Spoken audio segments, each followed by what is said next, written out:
So I fua manuia I le nei tae au mai lau Samoa Entertainment TV a pia.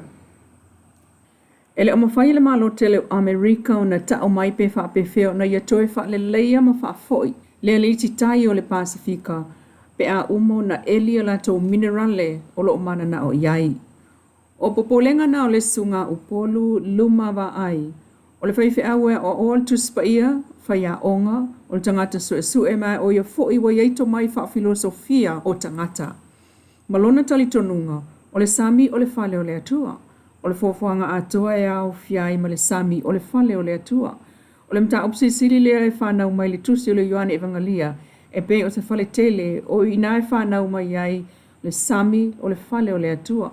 Ua mau foi o ia mai tātou pe o na ia whamanatu, ua whaatasi mai le atu e nofo i le fale lea.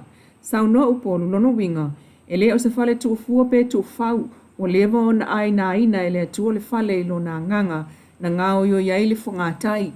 So se mea tātou te whaia e whai mal whautau uta poto maleta o fiofi, ona o le fofuanga o le mea o lo o fio ai le atua. So se mea tātou te awa ese mai le fofuanga, e tele le a whaina o tātou whatuatuanga i le atua. A tātou awa ese maaia minerale, e awa ese e whawhiwheo na toi whaia se mea e whawhoi. E pei o le tau le la au e tau na toi tuto le la au. Whapena fo i pea awa ese se mea o lo le sami. Taimi nei ele o manino mai le nā mea, o se mea e toi wha le leia ma wha atu muai le nā vaenga o le a awa ese. E manatu le sunga le whawhenga inga, ai o le whaia ongo le tuspa ia, o le tamau a inga lea tātou te o lai le taimi le nei, o le awa ese ai le o yeise mea o le atu e wha atumu ma toi whau whau. Pei tai, e manatu le tama i tai poto wha apitoa ia se umalu e Laura Lee Raymond.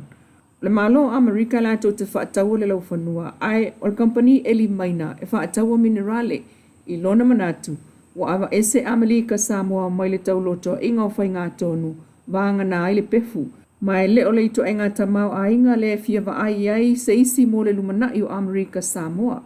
Ma toi wha manatu mai ai le sunga upolu, wa na o le awa ese, ai le ese me toi tuu iai, o le vaenga le na o lo omisi, e tali tonu le li whaia ongol tu spa ia le sunga upolu o le sami o le fale o le atua.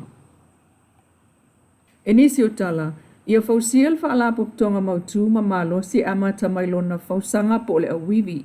O le ala le na o le apa mai o Australia mlan proklame o le tautua e au mai sui o ana pa anga i Samoa. E pe o le Women in Business Development Inc., Samoa Women's Association of Growers, Samoa Whawhawhine Association, le Samoa Victim Support Group, CNS Inclusive Education Support Services, Samoa Family Health Association, Nonua le Alofa Disability Advocacy Organization, ma le Samoa Spinal Network. Mosia o onga, e le whaatawina o na ngāwenga whaatino. E mea tau puipuia mai le whainga tau whaase, o puipuia mai i whiusua inga whaasoli tu la fono, sawaina ma le tua upua. O le ngā ruenga whai whaatasi, lea e whaamalo si awati li ai whaala poptonga o ta uailunga, ma pū lea le lei, ai o le saunga le muai o au nanga whai, mō le tunuu o lo o whaatu tū iai au nanga. Ua taunu i sa molta mai ta e prestene, ai o le tai fono le fono whaatono o le whaltupe o ngā ruenga tele Asia, miso diai. Ma maua le la whelo inga ma le fionga le taita i le malo, le pa le mia la au le mali e toa i le aso le nei luas funvalo i ulai. I le umane ai o na wha whelo, i le fionga le sui pa le mia, muli pola ana losa ale muli o. O Samoa le isi tunu o le Pasifika e au fiai fiti matonga, o lo avea mato tino le Asian Infrastructure Investment Bank po le AIIB, le whale tupe o ngā ruenga tele Asia e taita i e ko lea i saute. O le AIIB o lo o whaatupea ploketi te tele pe o awala o wafu o vai e le tise maisi.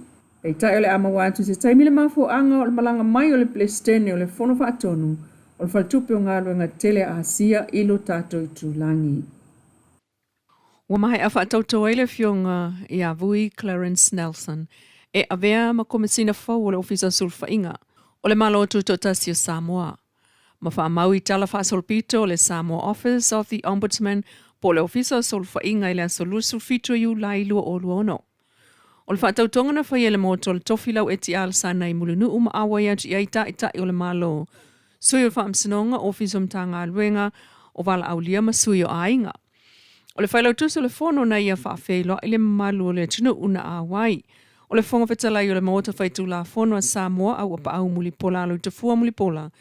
Na ia whaailoa le sainia e le fionga i le ama malu le malo o tuto o tasi o Samoa tui mleli whano vale to aswala o vile lua le whaamau ninga be aivui Clarence Nelson ma komesino sulfa inga mo le ono tausanga. O te tāpā ma le whaaloalo lau a fionga ina ia fio mai le lau i luma nei mo le whaatinoina o lau tautonga. Ma tautino ai o le komesina fau lona mulmulta i o tula fono ai o le fionga le atuan whaavai i ailan tautonga. O au, Rui Clarence Joseph Nelson, o te tautō i le atua e ona le malosi o malapu e whaapea. O le a o tautua le lei ma le whaamaoni i le malo tuto tasi o Samoa. Masauno fo ile fionga le palamia la udel mali e to plata i vau le wate plata i vau Forsi Schmidt e to ono na talo sanga mo le ava noa lea ma fili alo i ai le fionga vui. Na ua fionga le komisina sulpa inga o lea wa tatu au whanga poto le nei aso. Su i le ula lea Samoa ma lafo atu i au tau au. Awa le tau a veino o tute au ngale. Wa tapu vai tasi ma i o ina uma le kapeneta. Wa tapu vai tasi fo i ma i o ina le pale mene uma Samoa. I le lafo e talia lo ia, lo filifilia, e avea, ma komisina o sulfa inga o Samoa i le nei ono tau sanga. Le fionga le palamia la uli al mali e toa. Ma mamoli e toai ma whaamonianga i le tula i mai ul komsina fau o le ofisa o sulfa inga. Talanau tai au mai lau Samoa Entertainment TV ia pia.